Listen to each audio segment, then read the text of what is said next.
back, Bacho, and let's start with the Indian Express. So there was some issue with the Hindu.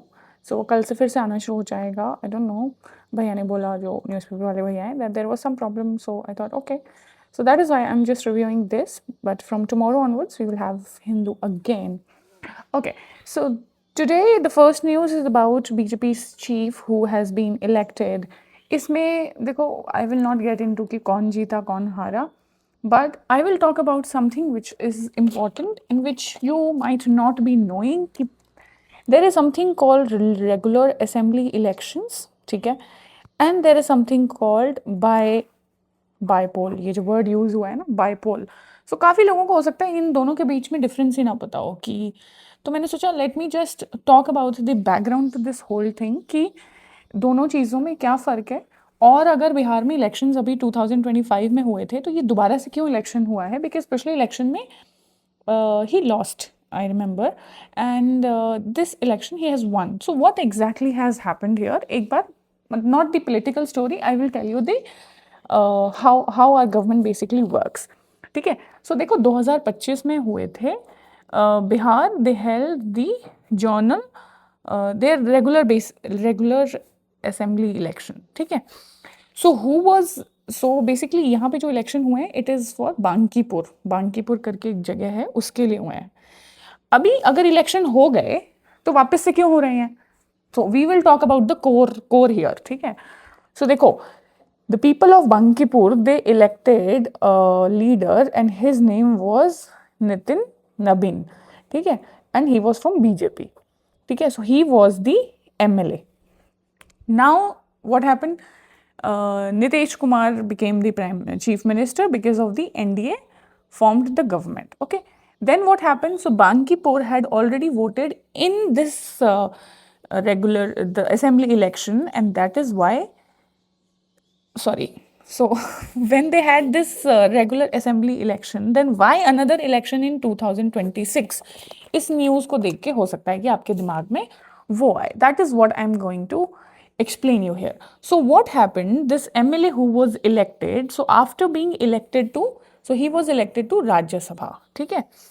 And after being elected to Rajya Sabha, he went on to take larger national role in BJP. ठीक है. तो common language में बोलो तो इनका क्या हो गया, इनका प्रमोशन हो गया, ऐसा मान लो. ठीक है. So he basically resigned and फिर ये जो बांकीपुर असेंबली की जो सीट थी इट वॉज अगेन वेकेंट. तो ये खाली हो गई फिर से. And that is why remember this कि कोई भी कॉन्स्टिट्युएंसी जो है that can not remain vacant. ऐसा नहीं हो सकता है कि there is no MLA at all. And that is why for the rest of the assembly's term there was a requirement of another leader. फिर यहाँ आती है बीच में हमारी इलेक्शन कमीशन. ठीक है. So election commission conducted this by polls. ठीक है.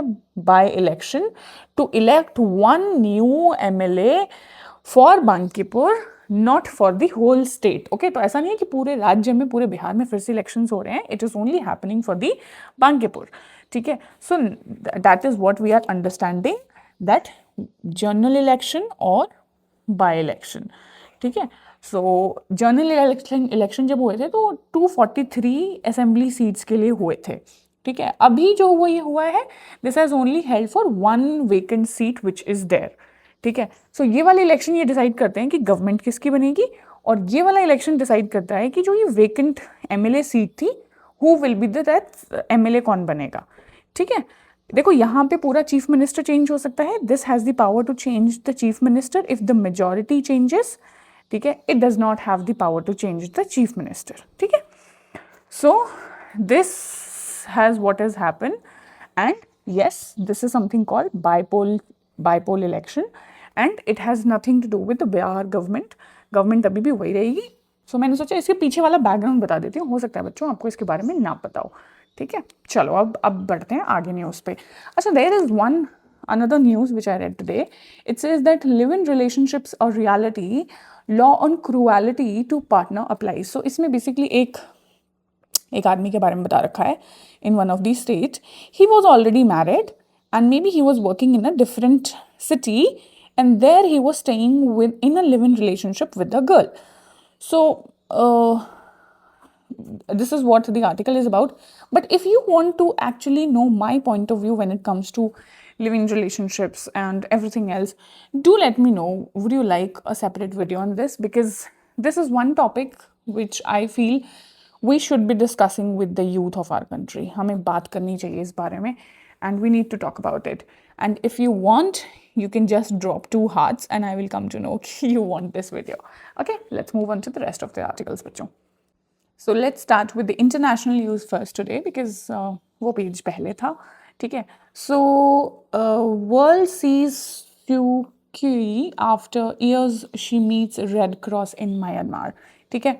बच्चों अभी भी अगर आपको डिटेल में नहीं पता है कि व्हाट इज़ म्यांमार क्राइसिस, क्यों वहाँ पे मिलिट्री कू हुआ है, how military has taken over the whole country, so I have a detailed video on this subject. अच्छा, कोई भी वीडियो अगर आपको ढूंढनी है ना बच्चों, तो जो वो गोल वाला होता है सर्च वाला ऑप्शन, उसमें जाके लिख दो म्यांमार क्राइसिस जैसे कि, ठीक है, and you will get that video on my profile. So watch that video because you will not be able to understand who this lady is and why she is important. अगर आपको इसके पीछे का background पता होगा तो ही आपको समझ में आएगा. तो just to tell you a little brief, this lady, her name is Aung San Suu Kyi. So basically ये जो नाम लिखा हुआ है इसका लास्ट नेम मान सकते हो आप, ठीक है. So she is basically Myanmar's elected civilian leader, ठीक है. बट ये जीत गई थी इलेक्शंस और बहुत तगड़े तरीके से जीती थी. बट 2021 में मिलिट्री ने क्या किया, मिलिट्री ने वहाँ पे कर दिया coup and they arrested this lady and still she is in detention, ठीक है. So what has happened now is for the first time in years the International Committee of Red Cross has met her privately. Privately तो क्या है, मतलब पूरे newspaper में photo आ रही है, प्राइवेटली कैसे हो गया पता नहीं, बट ठीक है, चलो आगे बढ़ते हैं. Okay, now why is this important? It is showing that the military is allowing limited humanitarian access, but this necessarily doesn't show any political changes in Myanmar. तो ऐसा नहीं है कि if just because she is meeting this person from Red Cross तो Myanmar में जो चीज़ें हैं वो बदलने वाली हैं. If she was the elected leader तो now Myanmar will have a new government or something. It is not like that, ठीक है. So this is what it says. कुछ ज़्यादा था नहीं, but Myanmar crisis is an important one and it's a Southeast Asian country, so you should know about it. Now let's move on to this article which says that after Trump calls off the strike, Iran says no talks yet with US. So Iran is pretty clear on its stand, ठीक है. So we all know that US and Iran, they have kind of hostility which has gone for decades. ऐसा नहीं है कि ये इनकी दुश्मनी अभी की है, नहीं. It is very very old one, ठीक है. और 2-3 चीज़ों को लेके ही होती है. ईरान का न्यूक्लियर प्रोग्राम, ठीक है, इनके सैंक्शंस और जो influence in that area Iran का है. So recently president Trump said that the talks would begin after he has called off, there was plan strikes as per him, तो उन्होंने स्ट्राइक प्लान कर रखी थी, but they have called it off because there is a talk. So Iran has said there is no talk, ठीक है. सो Iran is publicly denying the formal negotiations that have been claimed by Trump. Why? Because Iran likely wants to avoid appearing under pressure. वो नहीं चाहती है कि दुनिया को ऐसा दिखे that we are under pressure, and Iran prefers to negotiate on their own terms. ठीक है, अपने टर्म्स में नेगोशिएट करना चाहते हैं. They are not coming under any pressure of USA. So this actually highlights the gap between the public statements and behind the scene diplomacy, ठीक है. सो जो दिखता है ना बच्चों वो हमेशा सच नहीं होता है. That is why I always tell you to read behind the headlines, ठीक है. So this is what the whole article is, that it actually tells कि दिख कुछ और रहा है, हो कुछ और रहा है, ठीक है. Okay, now let's talk about which article. अच्छा, इसमें आपको हल्का सा बता देती हूँ, ठीक है, इसमें क्या हुआ है. सो ये हो सकता है आप लोगों ने ज़्यादा सुना ना हो इसके बारे में, but just to tell you what exactly has happened. So Uganda ने बनाया है नेतन्याहू के भाई का एक क्या बोलते हैं उसे, So Uganda has made a statue of Netanyahu's brother who died in 1976 hostage rescue.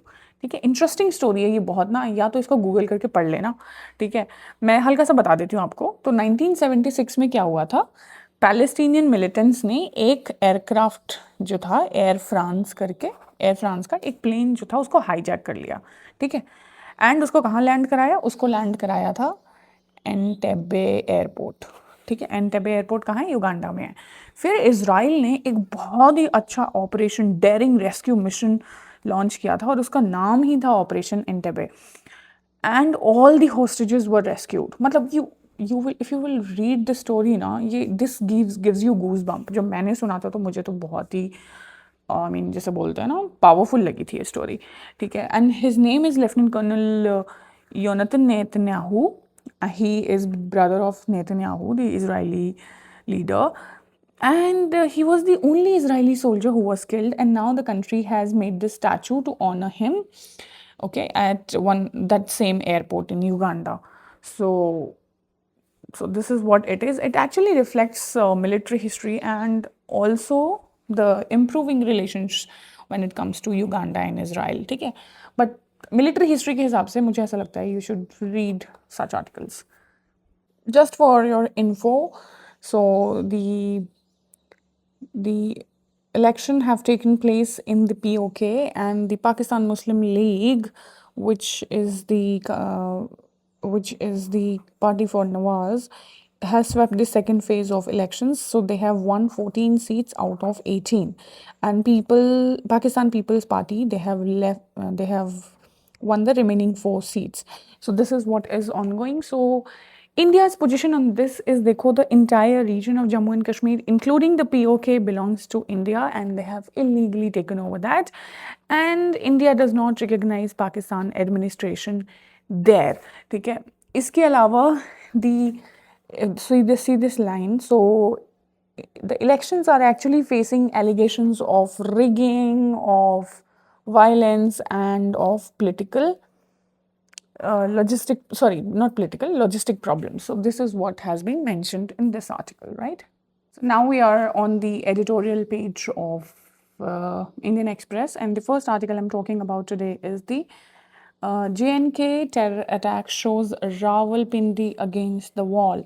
What does the word Rawalpindi means here? देखो, रावलपिंडी जब भी आपको ऐसे शब्द मिलते हैं ना बच्चों, इसका मतलब है रावलपिंडी में है पाकिस्तान का आर्मी हेडक्वार्टर। ठीक है, ठीक है, आर्मी हेडक्वार्टर इनका रावलपिंडी में है, and that is why whenever you will see word like Rawalpindi, this actually means they are talking about Pakistan's military establishment. So in this article, it actually talks about that how Pakistan have been using terrorism as a strategic tools for decades now. They have been using this as a strategic tool against India. So कौन से groups हैं? They have groups like L&T, Jaish-e-Mohammed, TRF. ठीक है, so these are few names, and they have received supports from elements inside Pakistan. So recently, you will see that the terror attacks have been increasing. Why? Because Pakistan is under pressure. Under pressure of what? Okay, let me just, yeah. Okay, so what is the pressure Pakistan is facing? They are going through economic crisis. ठीक है, इसके अलावा there is a lot of political instability in Pakistan. ठीक है, क्योंकि बलोच जो है insurgency, this is something which has been like taking a lot of ज़्यादा अटैक्स होने लगे हैं. ठीक है, इंसर्जेंसी बढ़ गई है. उसके अलावा if you see, they are in war with Afghanistan also, Taliban tensions भी हैं. And there is a lot of international scrutiny which is happening because the world is realizing that Pakistan has been supporting terrorism since a very long time. So this article argues that when Pakistan faces internal problems, some groups try to revive this anti-India terrorism. So here the author is trying to say that India should continue, हमें क्या क्या करना चाहिए to work against terrorism. We should have strong border security, वो पहली चीज़ कर सकते हो आप. इसके अलावा सबसे इंपॉर्टेंट होती है ना ऐसी चीज़ों में बच्चों, इंटेलिजेंस. ठीक है, intelligence sharing very important. Then counter terror operations. ठीक है, that is again super important because आपका काउंटर टेररिज्म ऑपरेशन जितने स्विफ्ट, जितने फास्ट और जितने अच्छे होंगे, उतना you will be able to tackle these problems. And this is how we will be tackling this whole issue.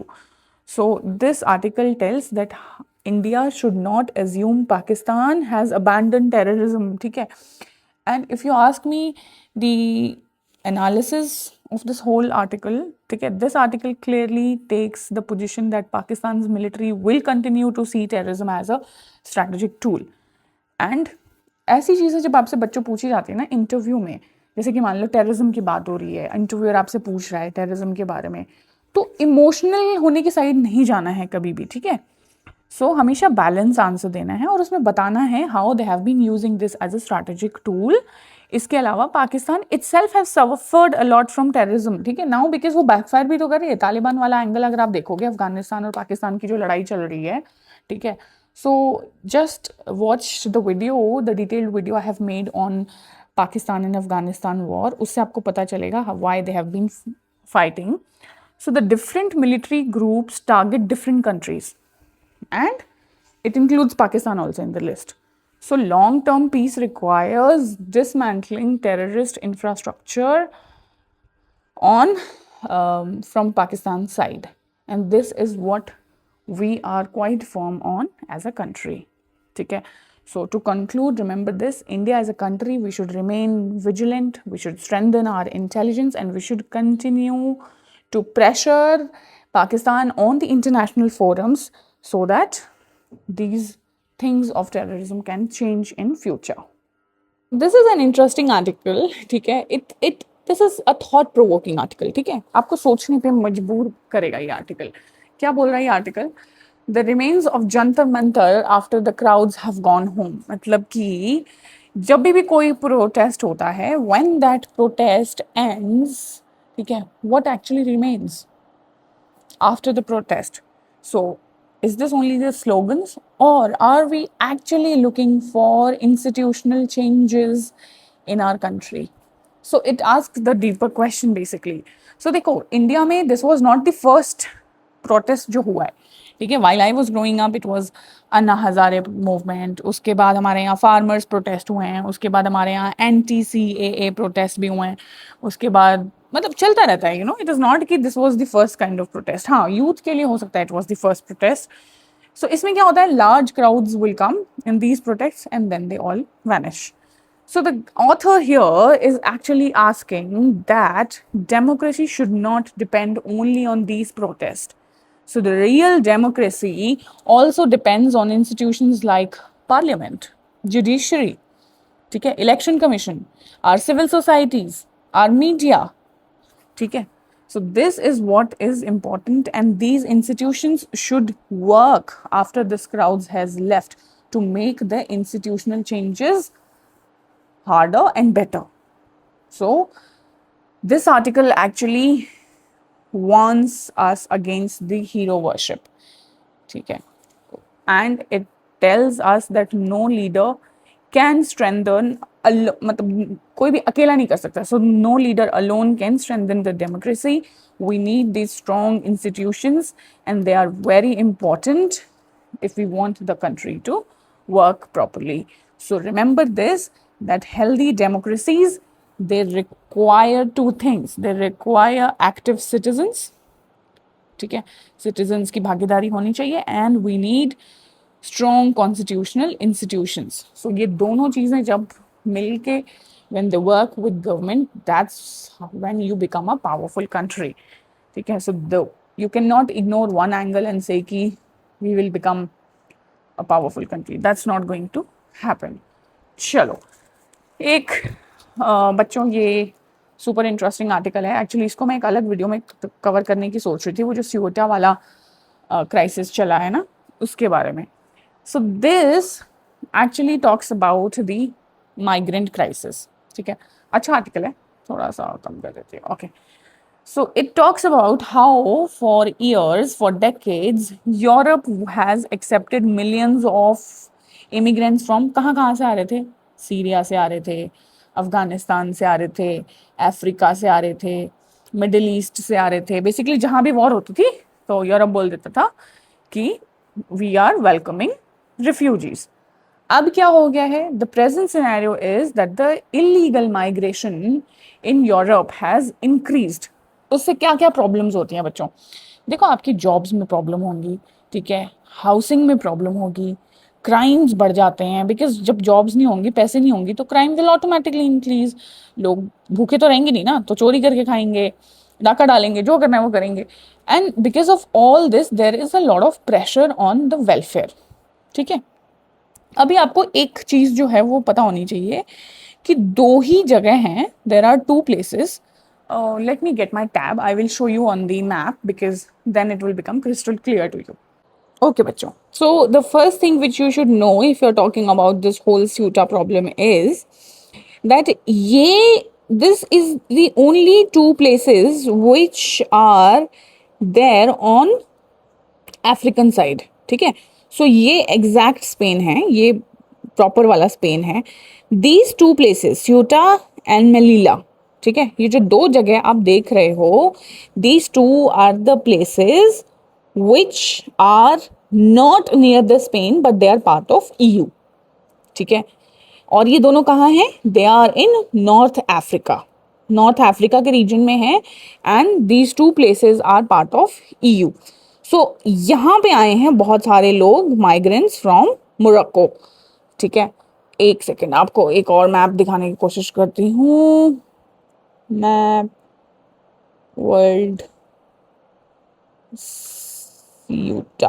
Okay, now let me try to show it properly to you that exactly हम किसकी बात कर रहे हैं.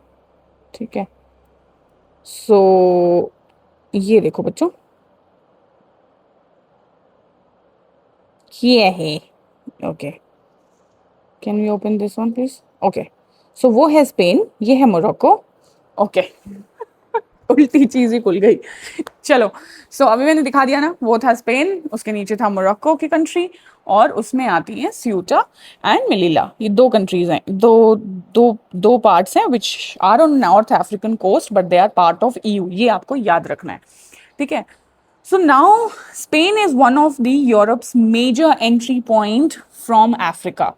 ठीक है, और Spain में आ रहे हैं भर भर के लोग. ठीक है, so more migrants are arriving which means migration is becoming a major election issue. So why is this important? देखो, migration itself is not the only issue, problem is all this. ठीक है, और उसके अलावा और क्या प्रॉब्लम होता है? उसके अलावा देखो ना, एक ह्यूमैनिटेरियन आपकी रिस्पॉन्सिबिलिटी बन जाती है. If you have more people coming in, तो somebody will be responsible for them.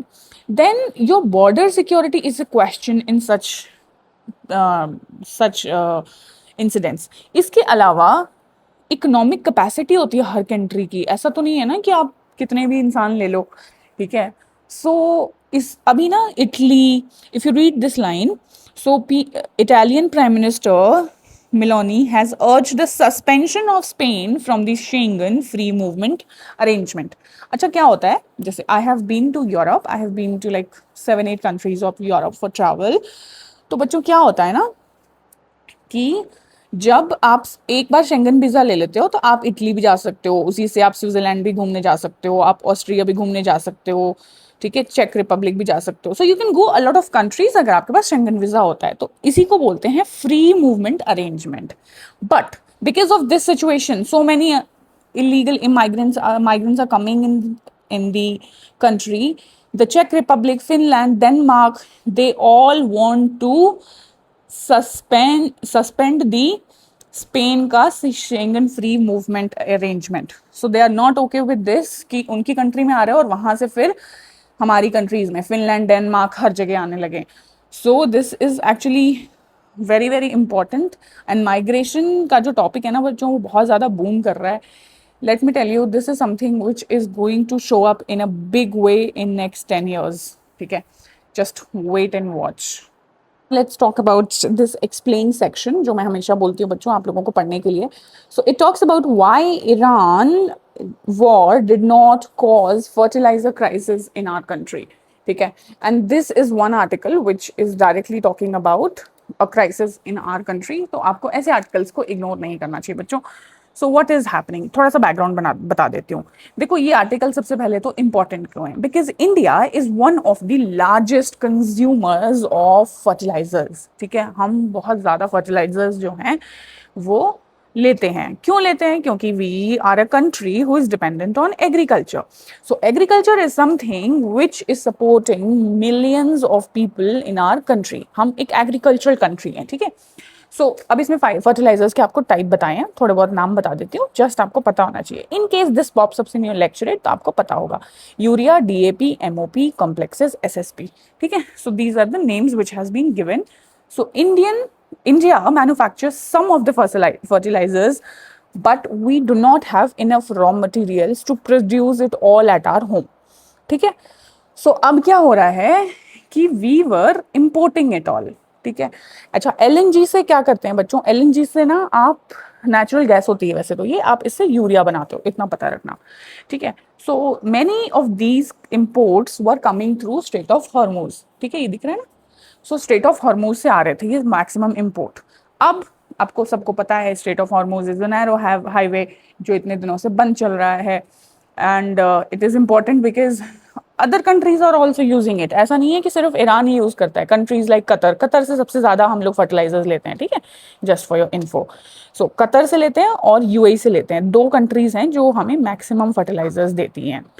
ठीक है, so Qatar, UAE, Saudi Arabia, Kuwait, सबका इफेक्ट हुआ है। सो because of this